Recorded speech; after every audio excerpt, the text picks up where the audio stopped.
जी ने बताया कि किस तरह से किसान को नुकसान हुआ है और फल, सब्जी, फूल, दूध के किसान को वित्तीय सहायता के बिना नहीं उभारा जा सकता।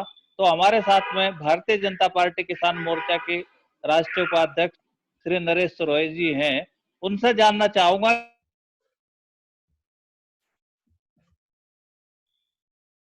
नेटवर्क कि किसानों को आर्थिक पैकेज दिया जाए, तो उसके बारे में आपका क्या कहना है? धन्यवाद धर्मेंद्र जी। जैसा भाई साहब अरबीर जी ने कहा, मोटा मोटी मेरा आकलन भी, क्योंकि इस बीच जैसे ही ये लॉकडाउन शुरू हुआ तो हमने एक प्रयास ये शुरू किया किसान परिचर्चाओं का। उसमें जो हमारे किसान मोर्चा, किसान संघ या और संगठन जो भी थे, उनको भी साथ लिया और ग्राउंड रियलिटी क्या है। और सरकार ने 27 तारीख में जो एडवाइजरी जारी की, जिसमें कृषि को निर्बाध रूप से चालू रखने के लिए जो उनका आदेश था, वो ग्राउंड पे क्या कर रहा था उसकी जानकारी सरकार को रहे, इसलिए उन सरकार के मंत्री कोई ना कोई अधिकारी उसमें रहते थे मीटिंग में। हमने लगभग 12-13 वो परिचर्चाएं कराई हैं और वहां के जो किसानों की तमाम तरह की समस्याएं थी उनके सामने वो सरकार सुन ले। तो एक ये प्रयास हम लोगों ने किया, वो बहुत ही बेहतर प्रयास है सरकार तक अपनी बात पहुंचाने का, और सरकार जो प्रयास कर रही थी उसको लोगों तक पहुंचाने का। तो एडवाइजरी को तो मैंने आपको भी व्हाट्सएप किया था। जो भी जैसे 27 तारीख में एडवाइजरी आई तो ज्यादातर हम लोगों ने उसको नीचे तक भेजने का काम किया। लेकिन जो सारी कुल मिला के जो बात आई है, जो पेरिशेबल आइटम है किसान की, जो भाई साहब ने कहा कि दूध, फल, सब्जी और ये पोल्ट्री और फिशरी, इसमें बहुत बड़ा समस्या उजागर हुई है कि ये हमारे देश में बहुत ठीक नहीं है। मैं समझता हूं कि दूध की जो चेन है, दूध की चेन में फिर भी थोड़ा ठीक रही कि गांव में या शहरों में जो है लोगों को थैलियों का दूध मिलता रहा, दही मिलती रही, मक्खन मिलता रहा और इंडस्ट्री वो चलती रही और उसमें काम करते रहे और लोगों को दूध उपलब्ध रहा। लेकिन फिशरी और पोल्ट्री में तो स्थिति बहुत खराब रही। वो वहां का जो उसका पालने वाला था, मुर्गी पालने वाला या फिशरी वाला, ये तो लगभग मुझे लगता है कि उसको बहुत भारी नुकसान हुआ। उसका आकलन भाई साहब करेंगे क्या कितना आता है, या और सरकार कराएगी, उस पर भी हम लोगों ने कहा है कि उसका आकलन कराना चाहिए। दूसरी बात, फूल का किसान 100% नुकसान में है। फूल के किसानों को मैं जानता हूँ, उसका नुकसान में है, फूल का नुकसान। और फल सब्जी में शहरों में तो कहीं सस्ती फल सब्जी मिली नहीं, लेकिन गांव में बहुत खराब स्थिति रही है। दूसरी बात, बहुत सारे राज्यों से जो आपने पहला बिंदु लिखा है ना कि समस्याएं क्या क्या उजागर हुई हैं, इस बीच में क्या क्या समस्याएं उठी हैं, तो मैंने देखा कि महाराष्ट्र, गुजरात, हिमाचल, पंजाब, हरियाणा, यहाँ से लेबर जो है वो अपने, हिमाचल से भी वो लेबर जो है यहाँ से चली गई है और लेबर की समस्या वहां है, लेबर की समस्या हुई है। और अब आगामी सीजन में जो है धान में भी यहाँ समस्या आएगी। और मुझे हिमाचल के किसानों से मेरी बात हुई तो उन्होंने कहा कि नेपाली 75% जो है नेपाल से है और नेपाल की लेबर लगभग लाखों लोग चला गया है नेपाल, उसका वापस आना अभी बहुत मुश्किल है। तो इस बार सेव के लिए भी वहां बहुत समस्या सेव में आएगी, वहां के पैकेजिंग में, उसमें भी। जितनी बागवानी फसलें हैं, जितनी बागवानी फसलें हैं देश भर में, क्योंकि वो लेबर पे डिपेंड है, उनकी तुड़ाई, उनकी पैकेजिंग वगैरह, तो इसमें एक समस्या आएगी। तो एक ये विषय जो है आया कि पेरिशेबल वाली जो चेन हमारी है वो बहुत पुअर है, इस पे काम करने की जरूरत है। इसमें हमने सरकार को लगातार इस पे लिखा है और एक रिपोर्ट बना के भी सरकार को दे दी है। जो हमारा 13-14 राज्यों का आकलन आया है उसमें हमने अपने राष्ट्रीय अध्यक्ष को भी और सरकार को भी, सेक्रेटरी को भी और मंत्री को भी वो भिजवा दी है। उस पर लगातार हम और काम कर रहे हैं। दूसरी बात तो इसमें ये है कि अभी हमें आगे करना क्या, इससे सबक क्या लेना। सबक लेना है कि हमारे पास गांव में बहुत सारे लोग बाहर से आ गए, उनके लिए भी रोजगार देना है। तो हमें बहुत ईमानदारी के साथ जो अभी हमारा क्रॉपिंग पैटर्न है, जो पूरा कंप्लीट फार्मिंग सिस्टम है, इसमें बदलाव की जरूरत है।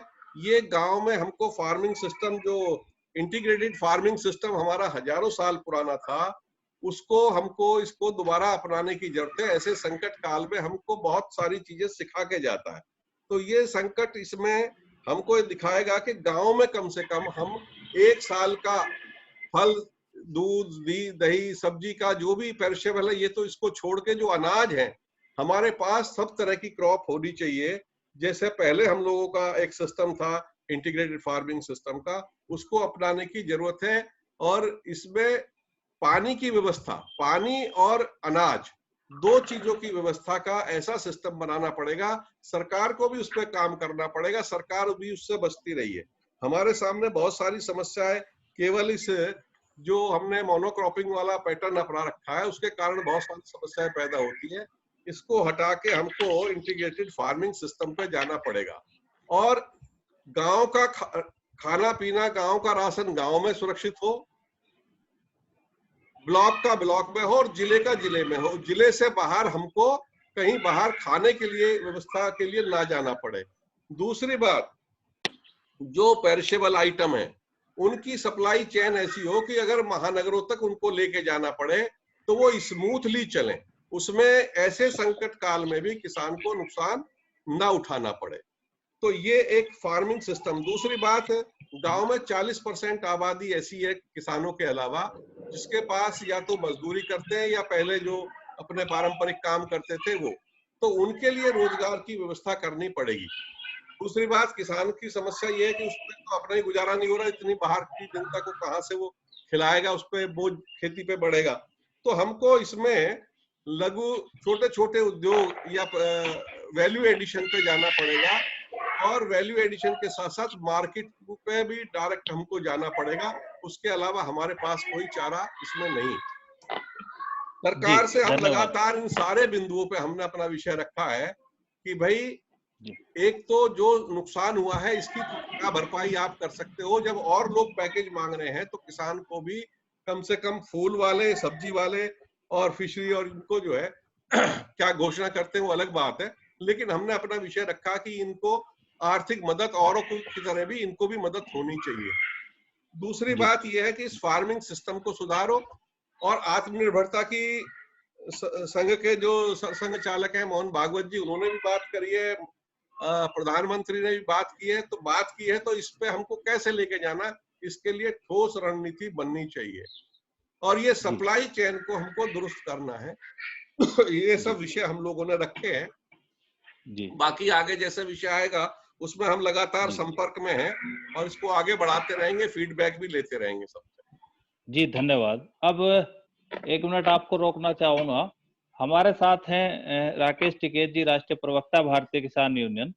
उनके द्वारा भी 1.5 लाख करोड़ के पैकेज की 1.5 लाख करोड़ के पैकेज की एक बात की गई है, लेकिन मेरे संज्ञान में आया है कि इंडस्ट्री ने 22 लाख हजार करोड़ के पैकेज की मांग की है। और अभी जो आप दूध की बात कर रहे थे, एक मोटा मोटा अनुमान है कि 10 राज्यों के किसानों को भाव गिरने के कारण प्रत्येक माह में कम से कम 1200 हजार करोड़ रुपए का नुकसान हुआ है। जो हरवीर सिंह जी ने भी कहा है कि अगर मोटे मोटे एक महीने की बात करें तो 12 लाख मीट्रिक टन के आसपास उत्पादन है और उसके 50% दाम गिरे हुए हैं।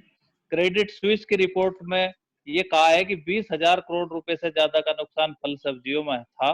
तो मैं जानना चाहूंगा राकेश टिकैत जी से कि उनके द्वारा क्या सुझाव दिए गए हैं सरकार को और सरकार को क्या काम करने चाहिए, जो इस बहस का एक विषय है उस पर उनसे भी बात करेंगे। चौधरी राकेश टिकैत जी।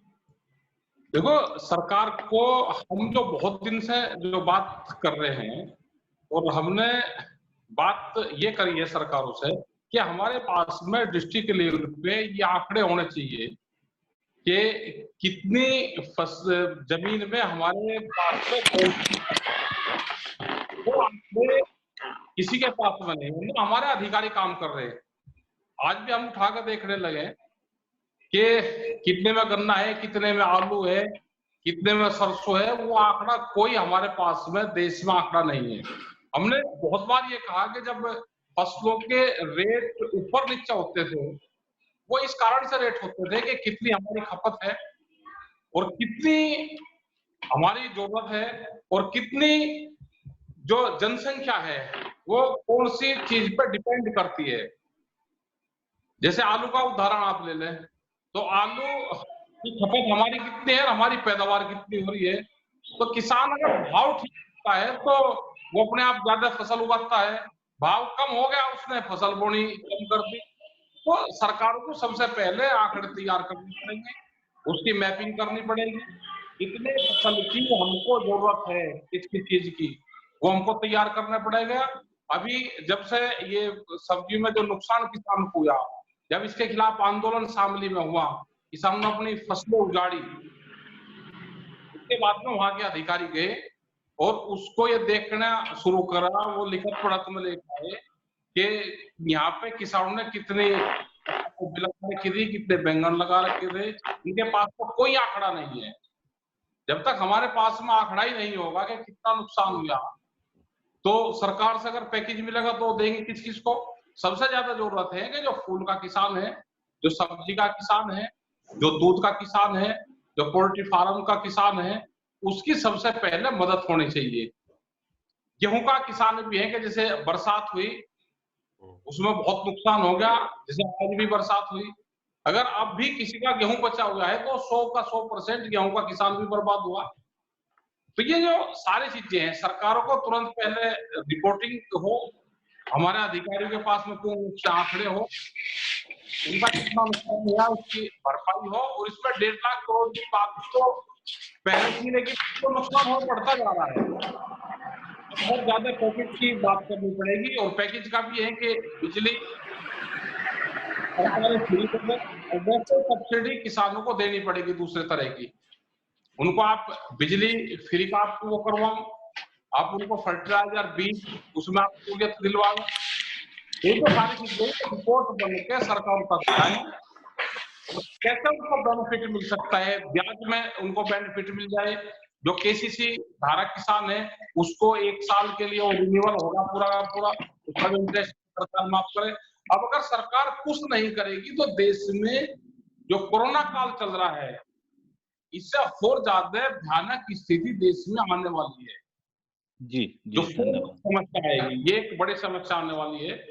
जो गांव में हमारे लोग शिफ्ट हो गए उसको रोजगार की बात आएगी, और हमको उनको रोजगार देने पड़ेंगे, हमको इंडस्ट्री भी हमको चलानी पड़ेगी, और उनको ये सपोर्ट और आश्वासन देना पड़ेगा हमको, जो लोग हमारे शिफ्ट हो रहे हैं। इस तरह की गलतियां सरकारों की, ताकि आगे भविष्य में इस तरह की गलतियां नहीं हो। अगर हमारी इंडस्ट्रीज भी बंद होगी तो बहुत बड़ा नुकसान उसका होगा। हमको जी, वो धीरे-धीरे देखने पड़ेगी, क्योंकि इंडस्ट्री और एग्रीकल्चर आपस में जुड़ी हुई है। तो बहुत सी इंडस्ट्रीज हमको चलानी पड़ेगी। जैसे अगर चीनी उद्योग हमको चलाना है तो खनन हमको, राजस्थान की खनन हमको चलानी पड़ेगी, उसके लिए वहां पर मजदूर चाहिए। तो ये पूरे चेन से जुड़ी हुई है। हमको एग्रीकल्चर में किस किस चीज की जरूरत पड़ती है, कौन सी इंडस्ट्रीज उसको चाहिए, पैकेजिंग वाली इंडस्ट्री हमको चाहिए, उसके लिए मजदूर चाहिएगा। तो ये पूरा सरकारों को एक पॉलिसी के तहत ये काम करना पड़ेगा। जी जी, धन्यवाद। पूरी सप्लाई चेन को व्यवस्थित रखने के लिए आपने जो बात कही उनका सरकार को ध्यान रखना जरूरी है। अब